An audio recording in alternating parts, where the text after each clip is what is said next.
ये दोस्तों, जितने भी भाई Indian army Agniveer 2026 return exam की तैयारी कर रहे हैं, तो उन सभी भाइयों के लिए मैं डेली 10 जीके और 10 जीएस का प्रश्न लेकर आया हूँ। तो ये जीएस का 10 प्रश्न होने वाला है सामान्य विज्ञान से संबंधित। और मैं डेली जो है कि ये जितना भी सामान्य ज्ञान सामान्य विज्ञान से जितना भी प्रश्न होता है, ये जो है कि अग्निवीर जीडी, अग्निवीर ट्रेडमैन, अग्निवीर जो है कि क्लर्क, अग्निवीर टेक्निकल, मतलब सामान्य ज्ञान एक ऐसा प्रश्न है जो कि हर एक कंपटीशन एग्जाम में पूछा जाता है। लेकिन ये जो सामान्य ज्ञान है ये उसी लेवल का है, यानी आर्मी लेवल का है, अग्निवीर आर्मी लेवल का प्रश्न है। और ये जो है कि पूछे जाने वाले प्रश्न है, ऐसा नहीं कि हवाई में जो है कि ऐसा कुछ प्रश्न नहीं है।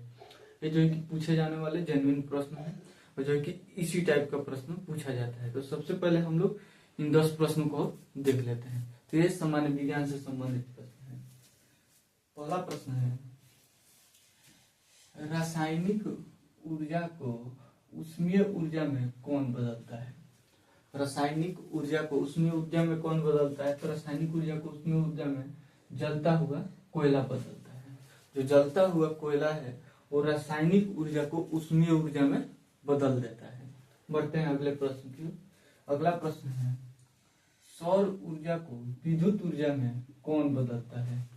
सौर ऊर्जा को विद्युत ऊर्जा में कौन बदलता है? तो सोलर सेल बदलता है। जो सोलर के द्वारा जो भी विद्युत धारा प्रवाहित किया जाता है, जो भी ऊर्जा बनाया जाता है, तो जो है कि बोल रहा है सौर ऊर्जा को विद्युत ऊर्जा में कौन परिवर्तित करता है? तो सोलर सेल। अधिकांश इस समय जो है कि बड़े बड़े स्कूल, बड़े बड़े कॉलेज में जो है कि अब सोलर बैठाया जा रहा है। सोलर के द्वारा धीरे धीरे जो है कि विद्युत धारा जो है कि बिजली सप्लाई किया जा रहा है। बढ़ते हैं अगले प्रश्न की ओर। अगला प्रश्न है, एसिटिक अम्ल किस में पाया जाता है? एसिटिक अम्ल किस में पाया जाता है? तो एसिटिक अम्ल सिरका और फलों के रस में पाया जाता है। एसिटिक अम्ल जो है वो सिरका और फलों के रस में पाया जाता है। बढ़ते हैं अगले प्रश्न की ओर। अगला प्रश्न है, सबसे बड़ी लार ग्रंथि कौन है? सबसे बड़ी लार ग्रंथि कौन है? तो सबसे बड़ी लार ग्रंथि पैरोटिड ग्रंथि है। पैरोटिड ग्रंथि सबसे बड़ी लार ग्रंथि कौन है? तो पैरोटिड ग्रंथि। बढ़ते हैं अगले प्रश्न की ओर। अगला प्रश्न है, सबसे लंबी मांसपेशी कौन है? सबसे लंबी यानी शरीर में सबसे लंबी मांसपेशी कौन है? तो सर्टोरियस। सबसे लंबी मांसपेशी सर्टोरियस है। इससे पहले मैं बता चुका हूं कि शरीर में मांसपेशियों की संख्या 639 होता है। बढ़ते हैं अगले प्रश्न की ओर। अगला प्रश्न है, बालू का रासायनिक नाम क्या है? बालू का रासायनिक नाम क्या है? तो बालू का रासायनिक नाम सिलिकॉन ऑक्साइड हो जाएगा और इसका सूत्र SiO2 होता है। इसका सूत्र SiO2 होता है और सिलिकॉन ऑक्साइड इसका रासायनिक नाम है। तो बालू का रासायनिक नाम सिलिकॉन ऑक्साइड और इसका सूत्र SiO2 होता है। बढ़ते हैं अगले प्रश्न की ओर। अगला प्रश्न है, भाप इंजन का खोज किसने किया? भाप इंजन का खोज किसने किया? तो भाप इंजन का खोज जेम्स वाट ने किया था। भाप इंजन का खोज किसने किया था? तो जेम्स वाट ने किया था। और भारत में सबसे पहले रेल कहाँ चलाया गया था? तो मुंबई ठाणे के बीच चलाया गया था। वो 34 किलोमीटर 16 अप्रैल 1853 को चलाया गया था। कब चलाया गया था? 16 अप्रैल 1853 को। और मुंबई से ठाणे के बीच 34 किलोमीटर चलाया गया था। बढ़ते हैं अगले प्रश्न की ओर। अगला प्रश्न है, विटामिन B3 का रासायनिक नाम क्या है? विटामिन B3 का रासायनिक नाम क्या है? तो विटामिन B3 का रासायनिक नाम नियोसिन हो जाएगा। विटामिन B3 का रासायनिक नाम क्या होगा? तो नियोसिन होगा। बढ़ते हैं अगले प्रश्न की। अगला प्रश्न है, एल्केन का सामान्य सूत्र क्या है? एल्केन का सामान्य सूत्र क्या है? तो एल्केन का सामान्य सूत्र CnH2n+2। एल्केन का सामान्य सूत्र क्या है? तो CnH2n+2 होता है। क्या है कि इससे पहले आप लोग भी पढ़े होंगे 10th में, एल्केन एल्किन एल्काइन ये जो है कि होता है। और eth meth prop but pent hex non dec ये 10 तक होता है। तो इसके साथ साथ जो है कि एल्केन एल्किन एल्काइन ये जो है कि सूत्र याद करने से ही जो है कि बनता है। तो जोड़ दो, छोड़ दो और घटा दो, ये जो है कि कैसे बनता है, हम लोग अपने ट्रिक से याद किए थे कि जोड़ दो, छोड़ दो, घटा दो। एल्केन में 2 जोड़ दो, एल्कीन में एल्केन एल्केन एल्कीन एल्काइन, तो एल्केन में जोड़ दो, एल्कीन में छोड़ दो, एल्काइन में घटा दो।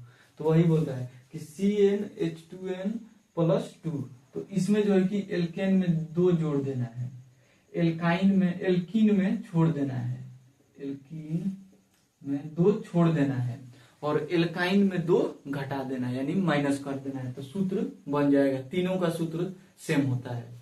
बढ़ते हैं अगले प्रश्न की ओर। अगला प्रश्न है, टेलीविजन का खोज किसने किया?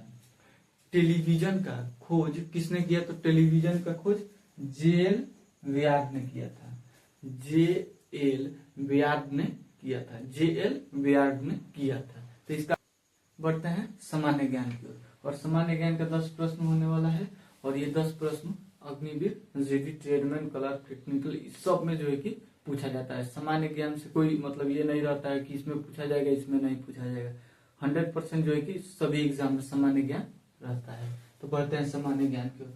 सामान्य ज्ञान का पहला प्रश्न है, राजनीतिक अर्थशास्त्र के लेखक कौन है? तो कौटिल्य है। राजनीतिक अर्थशास्त्र के लेखक कौन है? तो कौटिल्य है। राजनीतिक अर्थशास्त्र के लेखक कौन है? तो कौटिल्य है। इनका एक दूसरा नाम है चाणक्य। बढ़ते हैं अगले प्रश्न की ओर। अगला प्रश्न है, वंदे मातरम के लेखक कौन है? वंदे मातरम के लेखक कौन है? तो वंदे मातरम के लेखक बंकिम चंद्र चटर्जी हैं। वंदे मातरम के लेखक कौन है? तो बंकिम चंद्र चटर्जी हैं। और जो कुछ दिन पहले सरकार को बेरोजगारी पे और अनेक मुद्दों पे बात करना चाहिए, शिक्षा पे बात करना चाहिए, तो सरकार संसद भवन में क्या बात उठा रही है? तो वंदे मातरम कौन लिखा, कैसे लिखा, क्यों लिखा गया, मतलब इन सब चीजों पे चर्चा हो रहा है। अब सोच लो कि एक दिन का कितना करोड़ रुपये जो है कि संसद में खर्चा होता है केवल हम लोगों के टैक्स के पैसा से, और जो है कि वहां पे क्या बात चलता है कि वंदे मातरम क्यों लिखा गया, वंदे मातरम कौन लोग गाए थे, कौन लोग नहीं गाए थे, मतलब अधकपारी वाला सवाल वहां पे चल रहा है। बढ़ते हैं अगले प्रश्न की ओर। अगला प्रश्न है, स्वराज पार्टी के संस्थापक कौन थे? स्वराज पार्टी के संस्थापक कौन थे? तो मोतीलाल नेहरू।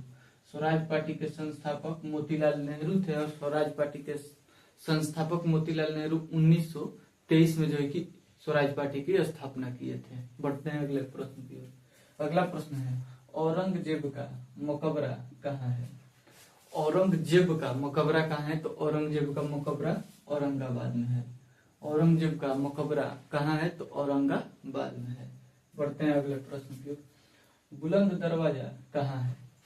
बुलंद दरवाजा कहाँ है? तो बुलंद दरवाजा फतेहपुर सीकरी है।